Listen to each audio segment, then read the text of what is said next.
So the thing that makes talking about PT tricky is, well, it's Kojima himself. If you're not into video games, or specifically Metal Gear or Silent Hill, you're probably wondering what this video is going to be about. So to be quick, Kojima likes playing games with his audience. He's canceled his Metal Gear Solid series many times, tricked people into thinking Metal Gear Solid 2 featured a different playable protagonist than it actually did, and he even wore a mask and pretended to be the head of Moby Dick Studio, who made a game called The Phantom Pain, which ended up being the 5th Metal Gear Solid. Because of this, Kojima fans have a habit of going overboard when analyzing his games and statements in an attempt to understand them or scry some hidden message. And I'm allowed to say that because I'm one of those people. My original video for how to solve PT was, at least in part, an exercise in insanity that turned out to not even be right. Though it did lead to people shouting Jareth at their TVs, so maybe it was worth it. Jareth! That's two. Jareth! Turn to the left. Jareth! Turn. Jareth! No, the other way. Jareth! Jareth! Jareth! I don't see her, do you? Jareth! Oh, my controller rumbled! All right, don't move. Jareth! Jareth! Jareth! Jareth! This kind of nuttery isn't entirely our fault. Kojima practically encourages overwrought analysis of his works, but that doesn't excuse the volume of theories regarding Kojima's work that I can only describe as intense, nor does it excuse the absurdity of those theories, both of which give me pause when deciding to make a video like this. I mean, no matter how much research is backing my theory or how much sense it makes on its face, I'm still rubbing elbows with gonzo shit like this.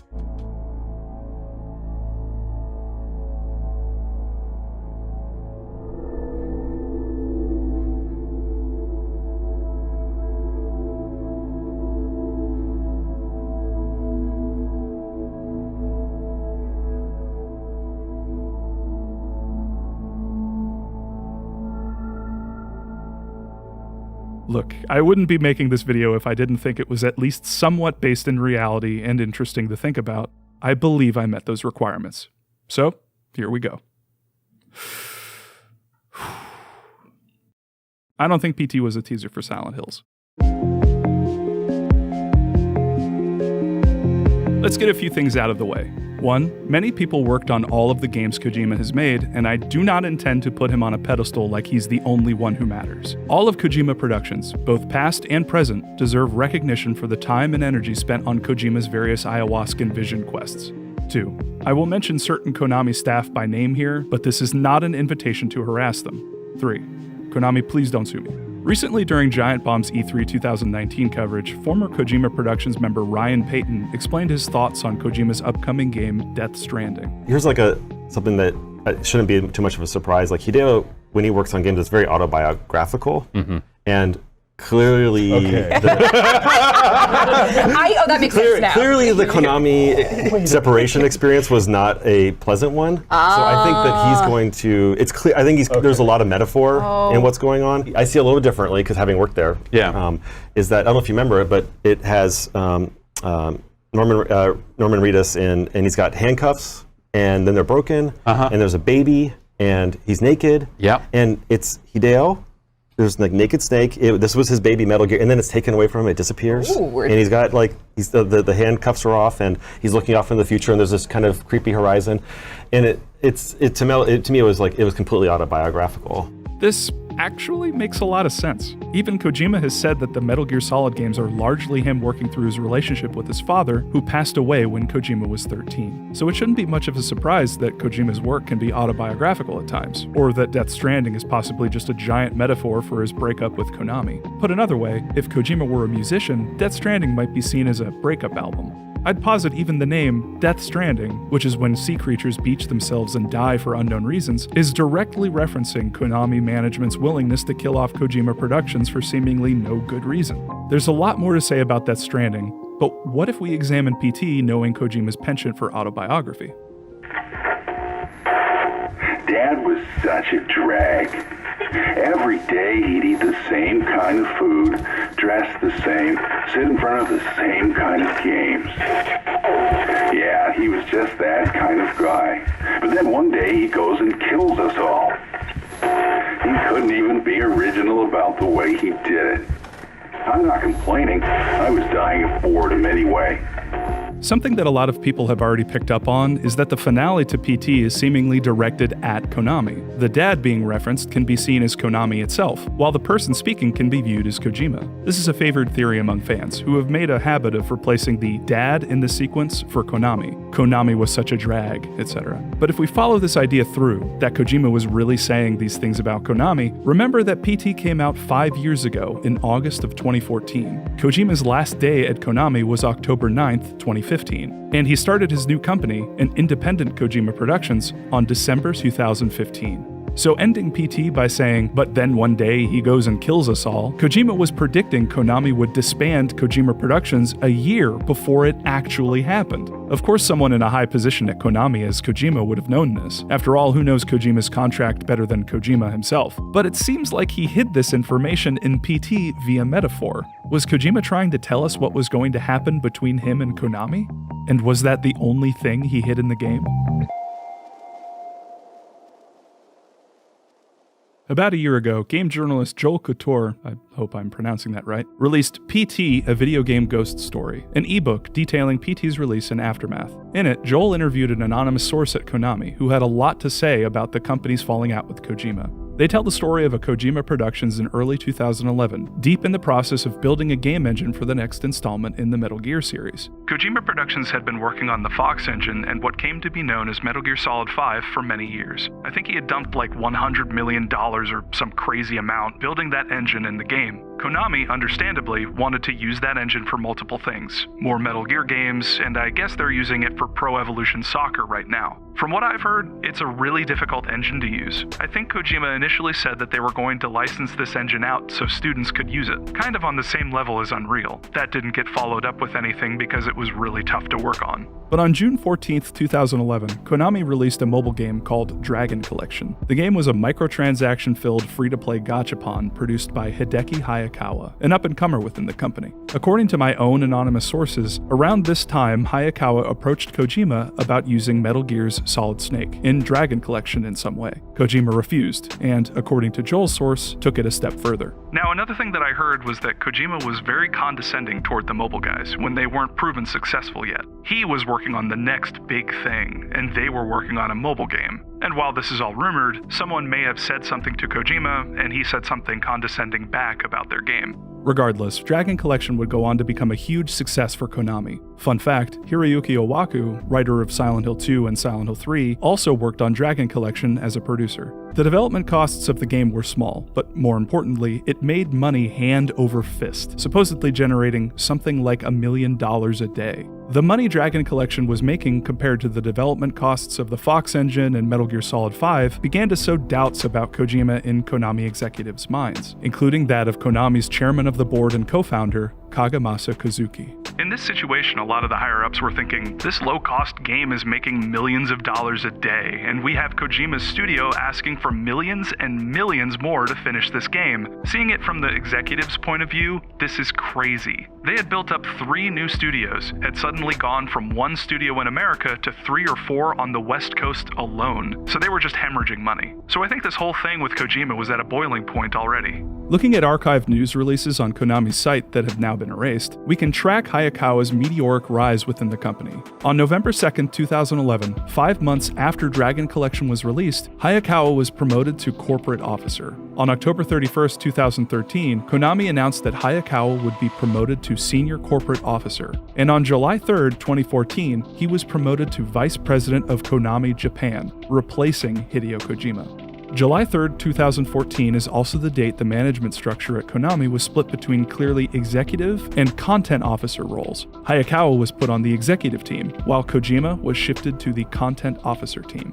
Hayakawa's promotions and the shifting of Kojima's role within the company clearly show how Kagemasa Kazuki and Konami's board of directors felt about Kojima's production philosophy versus Hayakawa's. And on April 1st, 2015, Hideki Hayakawa, the man who came to represent a mobile-first, bottom-line focused future, became the president of Konami. A month later, Hayakawa announced in an interview that Konami would be doubling down on the model that made Dragon Collection so profitable. We will pursue mobile games aggressively. Our main platform will be mobiles. Following the pay-as-you-play model of games like Power Pro and Winning 11 with additional content, our games must move from selling things like items to selling things like features.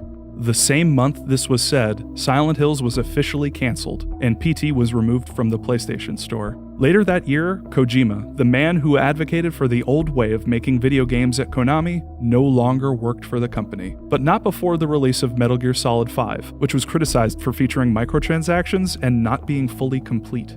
When the gaming media caught wind that Kojima's name was being removed from Konami marketing materials in March of 2015, their proof that Kojima was really on his way out the door was a list of executive appointments on Konami's site. There, it was found that Kojima was no longer listed among executives at the company, and this was taken to mean that Kojima had been demoted, supposedly a first for the renowned producer. But in doing my own research, I found evidence that this wasn't the beginning of Kojima's long 2-year divorce with Konami. In the years leading up to PT, Kojima's name can be found among executive appointment announcements on Konami's archived site. The earliest of which was on March 17, 2009, where Kojima is listed as being promoted to Executive Corporate Officer. This position would remain unchanged for 2 years, when on March 30, 2011, he was promoted to Vice President of Konami. Again, 2 years would pass before Kojima would get another promotion, this time to Executive Vice President on March 18, 2013. These promotions happening every 2 years in March seems to indicate that Kojima was on a 2-year contract with Konami. But then something strange happened. On October 31st, 2013, Kojima was demoted to Senior Corporate Officer, a huge step down from his previous role as EVP of Konami, and not on schedule with his previous title changes. This might mean that his contract was renegotiated from the one made earlier that year. Considering Dragon Collection had proven to be a considerable moneymaker for more than a year by this point, and Hideki Hayakawa was promoted to Senior Corporate Officer the same day Kojima got demoted, we can guess why Konami did this. But the thing that makes this strange is the timing. PT was released on August 12, 2014, and Kojima was demoted and his contract potentially renegotiated in October 2013. That means Kojima was demoted 10 months before PT's release. You got fired, so you drowned your sorrows in booze. She had to get a part-time job working a grocery store cash register. Only reason she could earn a wage at all is the manager liked how she looked in a skirt. You remember, right? Exactly 10 months back. Around the time that Kojima first announced PT, Gamescom 2014, what I was told was that Konami had said not to show it at Gamescom. They had told him not to show it, and the main reason for that was that Konami didn't have the whole contract lined up. Kojima, being the tail that wagged the dog, did it anyway. There might be a reason he was so adamant about showing it at Gamescom even though it wasn't supposed to be shown there. Maybe there was a special reason. You never know with Kojima, right? There may have been a specific date or another reason offering some meta-level clues. A month following PT's release, Guillermo del Toro did a short video talking about his involvement in the Silent Hills project, noting that there was an initial version of PT that was quite different from the one that was released. To collaborate with a master storyteller like Kojima was irresistible. We talked for concepts, we talked about tools, we talked about many things in his headquarters in Tokyo, and then he sent me the first version of the playable teaser, which was very different than what you played now. I saw it, loved it, and commented so. And then time passed and we continued exchanging ideas, and then came the version of the playable teaser that you saw now. Cross-referencing this with Kojima's various interviews and tweets reveals a rough idea of PT's development timeline. On September 27, 2012, Kojima announced that he'd be making a new Silent Hill project, saying, "In the past, I've mentioned Silent Hill in interviews, and as a result of that, the president of Konami rung me up and said he'd like me to make the next Silent Hill." On April 29, 2013, Kojima voiced his interest in having Norman Reedus play a part in a new game. Then, on June 10, 2013, Kojima tweeted about having met with Guillermo del Toro, and a month later, on July 20th, he posted a photo of him and Norman Reedus. Based on these tweets, it seems likely that production on a Silent Hills teaser was in full swing by July 2013. The prototype teaser that Guillermo mentioned in his interview, which was later shown at TGS 2014, was probably sent to him mid-2013. How do I know this?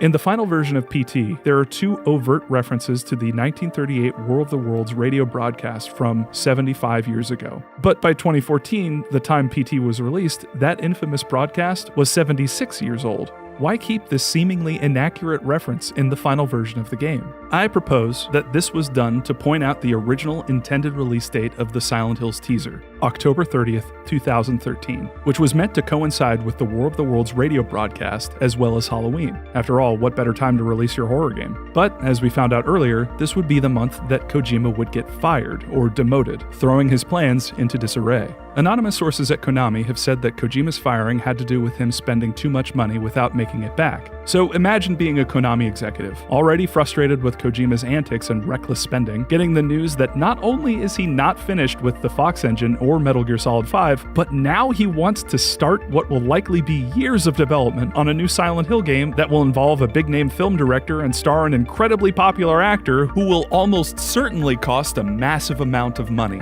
It's really not hard to see an exec at least pumping the brakes on Silent Hills, or at most, being entirely fed up with Kojima's disregard for Konami's bottom line and convincing the board of directors that he needs to go. Why? Because there's this new guy named Hayakawa who's making us an insane amount of money with his Dragon Collection game. And he says that he can keep doing it with other mobile games. Look, we've already spent all this money on Metal Gear Solid 5 and the Fox engine, and we have yet to make our money back on it. So let's give Kojima 2 years to finish MGS5. Our final contract with him will end October 9th, 2015, but we'll make him sign a 2-month-long non-compete, so his contract won't officially end until December. If the press asks where he is during the non-compete, we'll just say he's on vacation. And let's make sure that MGS5 has microtransactions, because all those profitable mobile games have those. Oh, and Silent Hills? I don't want to hear anything more about it.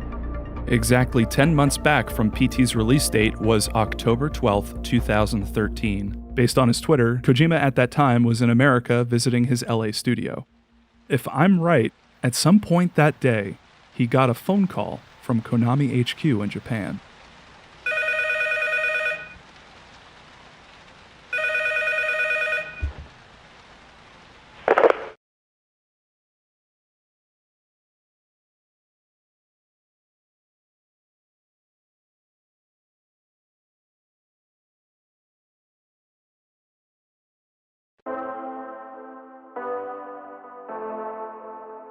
Imagine being Kojima at this point. The company you've given your life to for 27 years just informed you that you have 2 years to wrap up what you're working on and get out. That annoying dude who kept saying mobile's the future, he just got promoted and will replace you as vice president. It's very likely you were forced to sign an NDA, aka a non-disclosure agreement, so you can't talk to anyone about this as to not affect your former employer's bottom line. Plus, you're going to lose all rights to the game series you helmed for 26 years. And the game engine you've poured all your hopes and dreams into for 5 years will no longer be yours. It's going to be used to make pale imitations of Metal Gear and soccer games.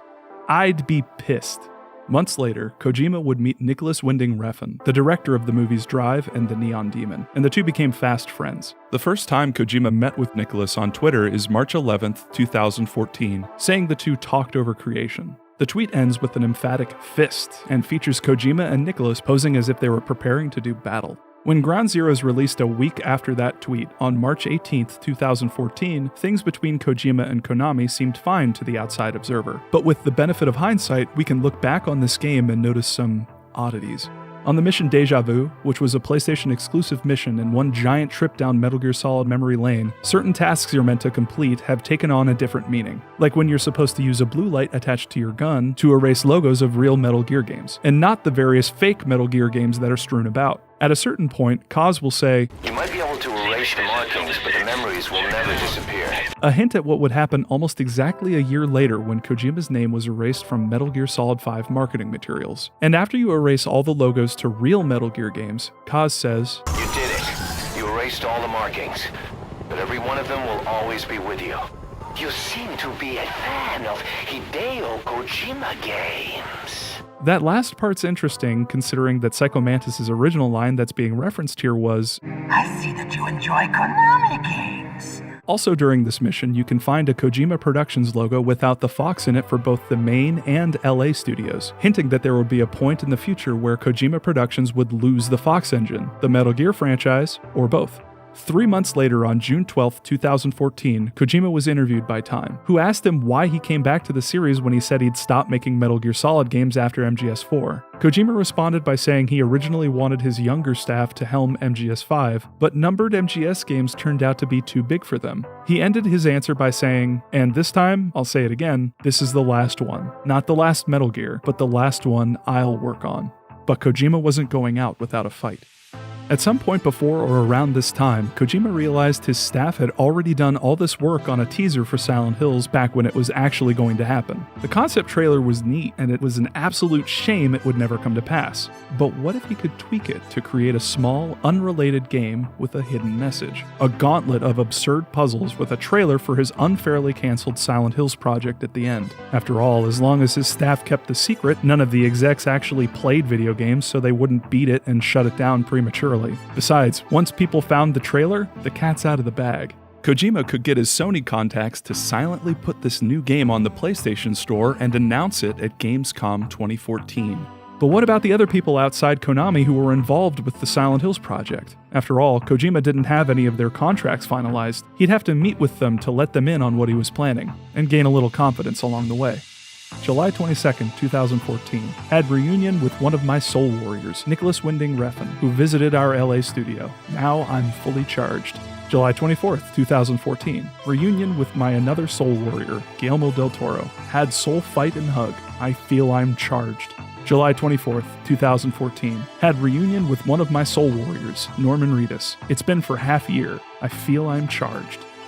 This game Kojima Productions was making was no longer a teaser for Silent Hills. The previous version was, absolutely, but not this new one. This new one was Kojima publicly shaming Hideki Hayakawa, Kagemasa Kazuki, and the rest of Konami's executives for a long list of huge mistakes he felt they were making, up to and including firing him. It was autobiographical, but shrouded in metaphor, with one of the only ways of deciphering it being through its references to specific dates.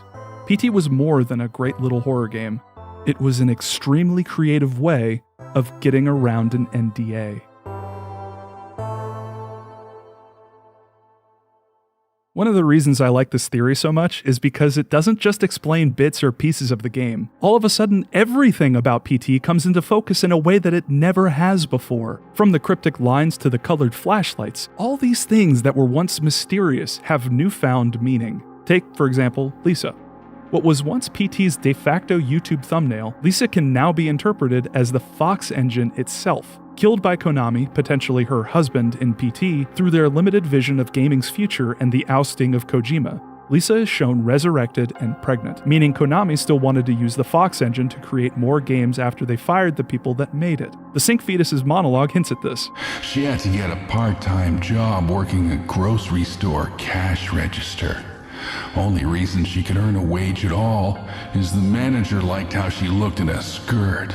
This seems to say the only reason Konami executives wanted to use the engine was because they liked how it looked, a reference to its graphical quality and rendering capabilities, despite how difficult it was to use. The working a grocery store cash register line may reference microtransaction-heavy games it could be used for, or other games that weren't utilizing the full potential of the engine. The Sync Fetus could also be seen as representing the Silent Hills project itself, a game for the Fox engine that wasn't allowed to come to full term.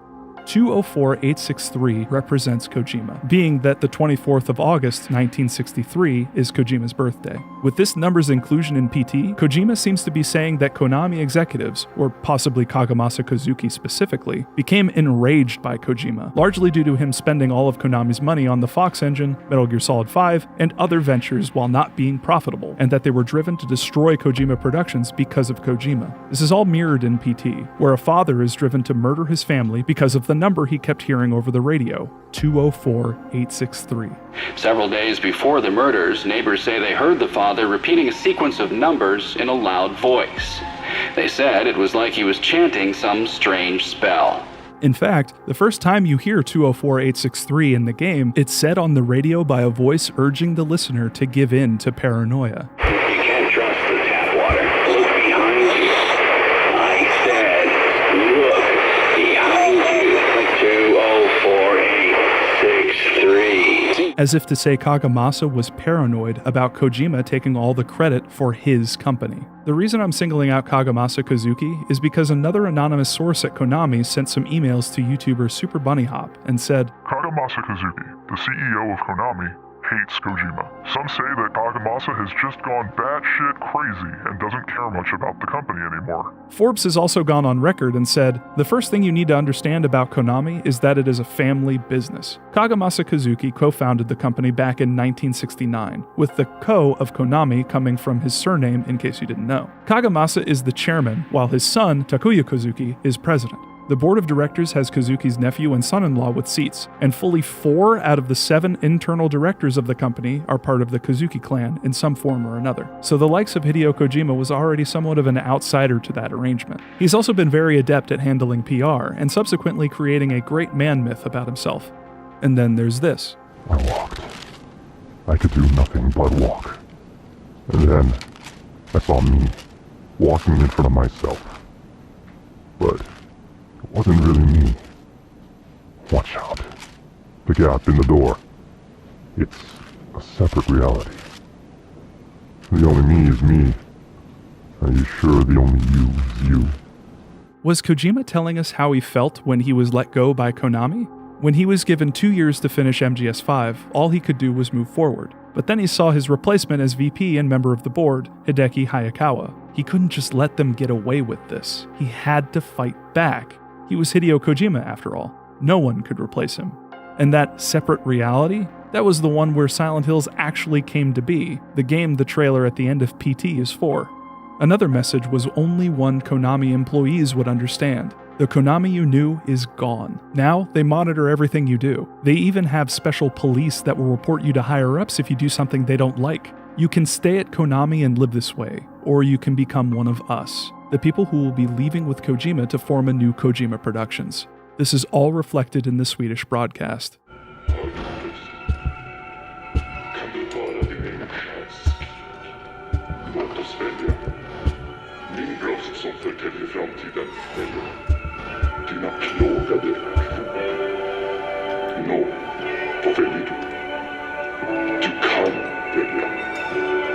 Ditt liv, din framtid.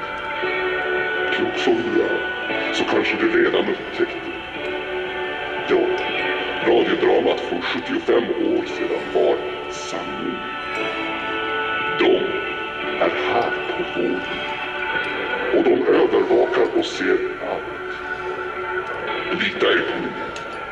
Lita ej på polisen. De är redan kontrollerade av dem. Så har det varit i 75 år nu. Endast vår mästare kan hålla honom. Du har en rätt att bli en av oss. Så välkommen till vår värld. Mycket snart öppnas portarna till en ny dimension. 2048 63. 2048 63. These aliens, or others, being referenced here might not make sense until you take into account what Kojima would later say after debuting his independent Kojima Productions in December of 2015. Even if the Earth were stripped of life and reduced to a barren wasteland, our imagination and desire to create would survive. Beyond survival, it would provide hope that flowers may one day bloom again. Through the invention of play, one new evolution awaits. Kojima Productions. We are Homo Ludens. We are those who play. Those others that have invaded, those are the people who don't play, the executives at Konami and people who worship the bottom line.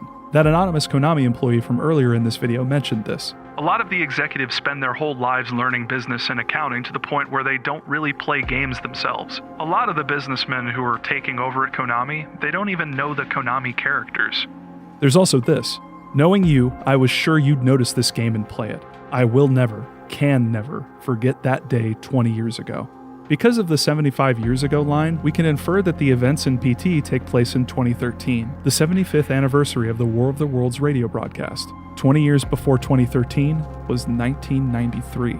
I was in Kobe, and it was 1993 when the precursor to Kojima Productions, Kaihatsu Gobu, was formed. The original PlayStation was released the next year, and I remember it well because the section had just been formed. Even the colored flashlights that appear randomly during PT's final loop can now be seen as Kojima telling us what he was planning to do after he left Konami. The red, yellow, blue, and green lights are the same colors used in the original Sony PlayStation logo. He was going to use his contacts at Sony to partner with them and start his own independent studio. After all, both PT and the Deja Vu mission in Ground Zeroes were PlayStation exclusives.